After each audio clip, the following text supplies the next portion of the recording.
Hey YouTube, it's me Shayna of athickgirlscloset.com and welcome back to my channel. As always, love having you guys here, and it is Sunday and we're doing another Ask Shay video. You guys showed so much love on the one I did last week, and y'all, woo! Y'all had some opinions. I appreciate that you guys commented, gave your opinions, your little 2 cents. It is so appreciated. So I figured since you guys really enjoyed that video, I did get a couple of other questions in my email this week as a turnout from that video. So I'm gonna do another video for you today. I hope that you guys enjoy. I've read bits and pieces. It is a bit of a doozy, so I hope you guys enjoy. As always, thumbs it up if you're into these type of videos, and let's just go ahead and get started.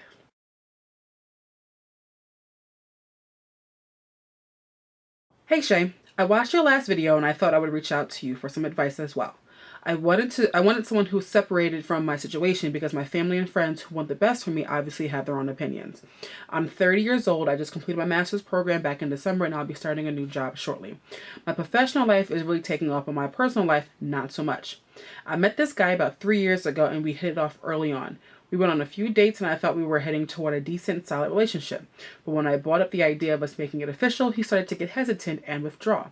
I thought I was being too pushy, so I backed off a bit. He finally took me to dinner one night so we could talk. I got excited. I got all dressed up for what I was sure to be a fun night.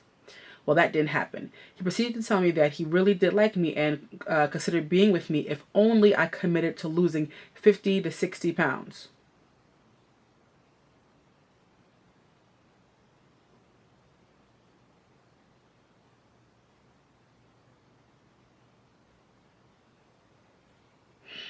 My feelings were so hurt and I was completely blindsided by this. I was only a size 18 and never thought my body was an issue. He went on to say that that's the main reason why we weren't intimate. Whew, Lord. But I really liked this guy, so I pulled myself together and agreed. Over the next 2.5 years, I worked my butt off at the gym and changed my eating habits.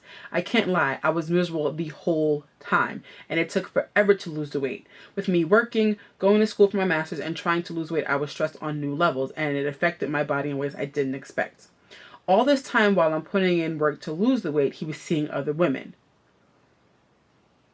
but would always find time to keep in touch with me to make sure I was staying on track. When I finally hit my goal weight, I brought a whole new wardrobe to show off my new figure, and even wanted to set up a date with him. When I called to see when we could meet, he told me that he was no longer interested and had a new girlfriend, and I was crushed. Oh Lord. I can't help but think I did this for the wrong reasons. Please help me. Thanks. It's too early in the new year for all this. Oh Lord. I need to get me a drink. Hold on a second.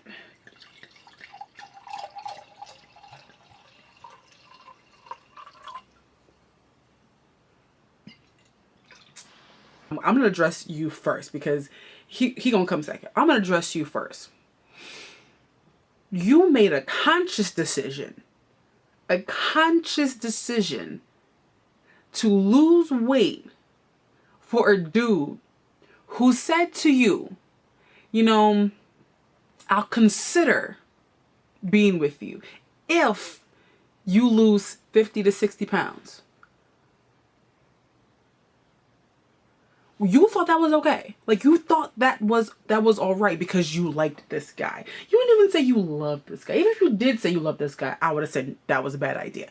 You didn't even love this guy. This guy's not even your boyfriend. He is an interest to you. And you spent 2.5 years being miserable trying to lose weight for him? And the fool didn't even promise a life together. He said, I might consider it. I'll think about it. Like, you know, it's kind of one of those things where it's like, okay, test run and see what happens, and I'll let you know at the end of the day how I feel.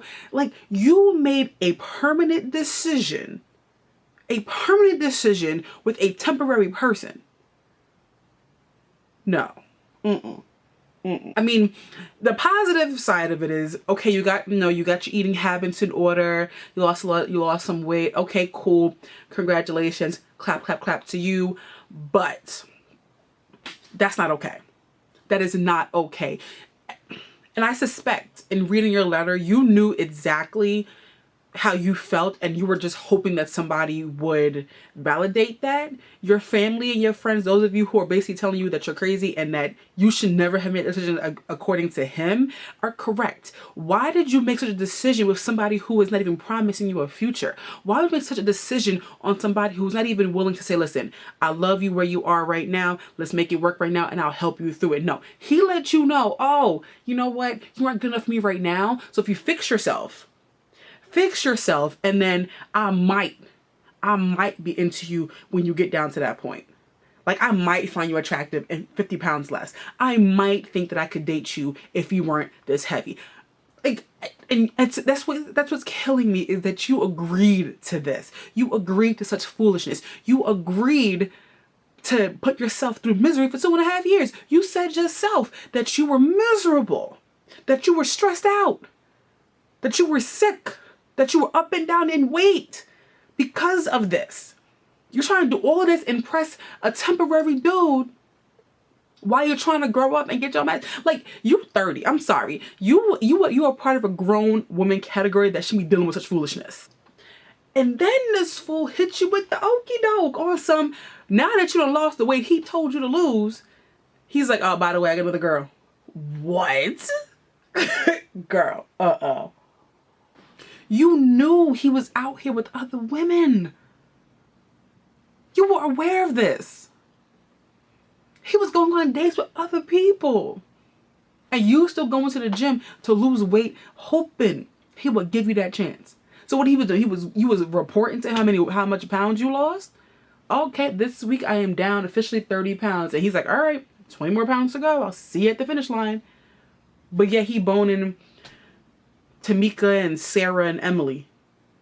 You went through this whole process to please somebody else and didn't even think about yourself. But you like this guy. And you wanted to keep him. The problem is you never had him in the first place. You never had him in the first place. And that's the problem why I want to do this letter, because you decided to alter your health and alter your life for somebody who was not even promising you anything.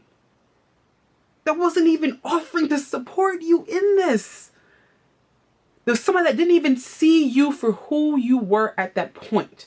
He didn't even see you for who you were at that point. He told you straight up and down that you were not attractive at that point. He straight up told you that. And you were like, huh, okay. I'm blindsided by it, but I'll agree to what you want. Where are we doing this at? Where are we doing this at? I just want to know, why did you think that was okay? I know you could do better. I know you could do better. That to me is just like, he played you. And he played you for the okie doke. Because he knew how much you wanted to be with him. And he strung you along for 2.5 years. He had no intention of making you his girlfriend. Because see, if he wanted to be your boyfriend, he would have made sure he did that decision. He would have made that decision 2 years prior. He would have really supported you through this process. He would have gone to the gym with you. He would have been right there when you shopping for your healthy food and cooking your healthy food with you. If he really wanted to support you in that process, he would have been a part of that goddamn process. He would have been there for you.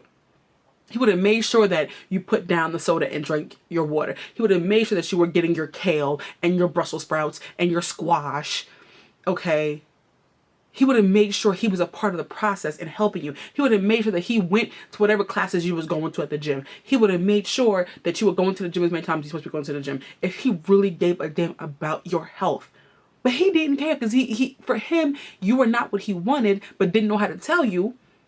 So he was like, well, if you do this, I might be. Like, the fact that there is no guarantee in any of this. There was no type of guarantee for a future. You made a permanent decision with a temporary person. You played with your health for a temporary person. And I know some of you out there are going to be like, don't blame her, you're victim blaming.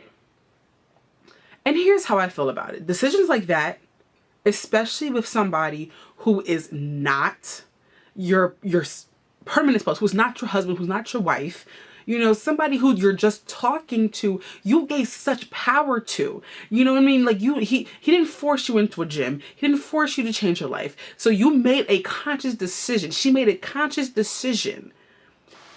I'm not saying that you should feel bad, because you shouldn't feel bad about the fact that you put in some work. You put in that work to commit to something. You have changed your body. You hit your goal weight. So you achieved something out of this. That's the silver lining of all this. You still came out of this having lost, you know, having gotten your health in order, having did what you know, you committed to something.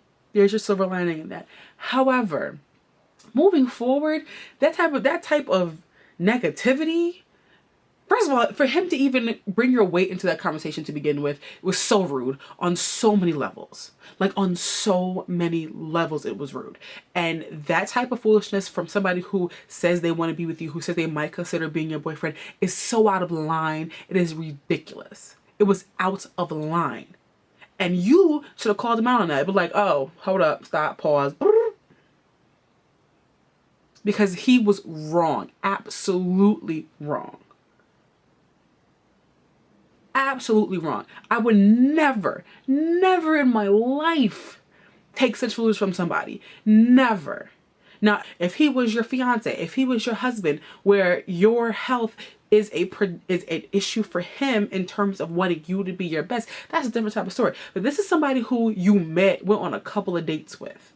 And the minute you brought up being in a relationship, all of a sudden he got scared. See, it was cool to wine and dine you and take you out when there was no strings attached. He wanted all of that. But as soon as you said, oh, boyfriend, girlfriend, let me stop. I don't know. So he wasn't even ready to even give himself to you, but he was ready to tell you how you need to prepare yourself for him.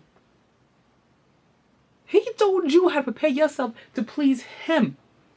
And did he bring anything to the table to please you? Did he bring anything to the table to say, listen, you lose 50 pounds, I'll lose 50 pounds, we'll do this together? Did he even tell you that? Did he even bring something into the mix? This is what I'm trying to understand. You made all of these decisions to alter your life and he gave you nothing. What a raw deal. You got nothing out of this. Besides being miserable and trying to figure out how he was going to make it through your master's program, working full time, and finding a way to go to the gym. I'm guessing your school had a gym on campus, because that's the only way I can see myself dealing with all of that and making a gym on time. Why is there no give and take here? A relationship is 50-50. You out here putting up all this misery and pain and making sure to make him happy, and he's not giving two rats behinds about you because he over here boning somebody else because he knew he had you in the back burner. So when old girl on First Street didn't work out, he can come on back to you and lay up with you. Or, you know, he might call you up every couple of weeks and sweet talk you and tell you that he's here for you and this and that and this and that, while you out here struggling to please him. He out here not even worrying about you. And you really thought that was okay. It was not okay. I honestly hope from this point forward that, you know, you got your new job and you start doing things that make you happy, that fully embody what you like to do, whether it be a hobby, if it's traveling, if it's sewing, crocheting, I don't know. I sincerely hope that you take the time for yourself to get yourself back together, because that whole ordeal, you made yourself very unhealthy to be healthy for somebody else. The body you have is fine. If he don't see that, that's his fault. Oh well. If somebody else has a problem with your body, that's their problem. That's what I need y'all to understand. If somebody else has a problem with your body, that is their problem. At the end of the day, you go home to your body. You don't go home to theirs. They don't come home to yours. It is your body. It's your life. So I don't understand why you would allow somebody else to dictate what you do with that body. No. And you too grown for that. You were too grown for that. If you were 20, maybe 21, I would give you a little bit of, you know, benefit of the doubt, because you still don't know nothing at 20, 21. But you were 28. You are now 30. You're still questioning stuff. I give you no benefit of the doubt. And people are not going to agree with me on that statement, but I feel as though once you hit after 25, I mean, the foolishness that we allow into our lives, we have to start thinking about that mess. Like, I would never, at 28 years old, I'm not even 28 yet, but still, even at 26, I would never allow some temporary dude to tell me I have to lose weight to be with him. I'd be like, all right, peace, thank you, have a good night. If you don't like me like this, listen, then we ain't got to be together. That's fine. But all in all, hun, honestly, I'm sorry, because that is absolutely disgusting what he did, what he said, and what you went through. But I also feel like that decision could have completely been avoided. Completely could have been avoided. You made a permanent decision for a temporary person. So that type of consequence, what your family is saying to you, what your friends are saying to you, all you can do is take it. All you can do is take it, because that's the position you put yourself in. However, use that as a learning experience. So the next time you are dealing with somebody who says to you, well, if you lost weight, that's what you already know. Hold up, stop. Because if you don't love me here, if you don't like me here, if I'm not attractive to you here, we don't got to go any further. Use that as a learning experience, a stepping stone for you, because you know what it's like to feel down. You know what it's like for somebody to not find you attractive. You know what it's like for somebody to basically dog you out. Use that as a learning experience to no longer go back there. I'm happy that you got your health under control. That's great. Congratulations to you. You committed to something. I'm happy that you got a new job. Go girl, get your degree. I'm here for it. I love it. Black girl magic. Yes. Yes, ma'am. Yes. Okay. You have a lot going for you, and the men that are going to come and go, you know what I mean? Like, weed them out. Like, at a certain time you start knowing when they not about that life, when they're not about really being with you, when they're not about really trying to grow with you. If they are really, concerned about your health, they'll be next to you on the treadmill. You know what I mean? They'll make sure that they are a part of your process with you, and not out here saying, well, when you lose the weight, come call me. No. If they're really serious about wanting the best for your health, they would make sure they're a part of that process. He was not a part of that process. And my challenge to you is to never go back there. So the next guy you deal with, or the next man you allow into your life, if they come at you with some foolishness, you need to go ahead and pump them brakes, grab your little bag, your purse, and find the nearest door. Peace, 2 fingers. That's what has to happen, because you know now. And at 30, foolishness, there's no space for foolishness, especially when you got yourself a good job, you have your degree, I'm sure you have your own apartment. Okay, when you have all yours, you got yours, foolishness has no place. Dumb people have no place in your life. Snip that at the door. You don't get past this threshold if you're out here with that foolishness, because I don't got time for it. Not a lick of time for it. All right, YouTube, there you have it. That is the second video in my Ask Shay series, I guess. Let me know what you guys thought of the letter. If you have any advice for this young lady, if you disagree with anything that I said, go ahead and leave it in the comment section below. I love to have a dialogue with you guys. I love to hear what you guys think. If you would like to see more videos like this, you know what to do. Thumbs it all the way up. As always, I love you guys. I am Shayna of athickgirlscloset.com, and I will see you in my next video. Deuces.